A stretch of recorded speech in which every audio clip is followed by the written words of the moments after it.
இத்தனை ஜென்மம் எடுத்தாலும் அளவுக்கு அதிகமாக ஆசைப்படுற ஆம்பளையும் அளவுக்கு அதிகமாக ஆசைப்படுற பொம்பளையும் இந்த உலகத்தில் எதையும் சாதிச்சு இல்லைங்க. நான் சொல்லலை, எங்கள் சூப்பர் ஸ்டார் சொல்லாருங்க. முடிஞ்சால் அவர் பாணியில் நீங்களும் சொல்ல பழகி பாருங்கள், அதன்படி நடக்க பாருங்கள்.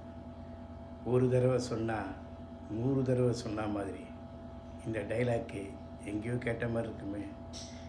இப்போது நம்ம ஒரு விஷயத்தை ஒரு தடவை நினச்சிட்டேன்னா நம்மளே நினச்சா கூட யாராலையும் அதை மாற்றக்கூடாதுங்க. நம்ம நினைக்கிறத நம்ம சாதிச்சிட்டோன்னா இந்த உலகத்தில், இந்த நேரத்தில், இந்த ஜென்மத்தில் நம்ம தாங்க பெரிய ஆள். ஆண்டவன் சொல்கிறான், ரவிசங்கர் செய்கிறான்.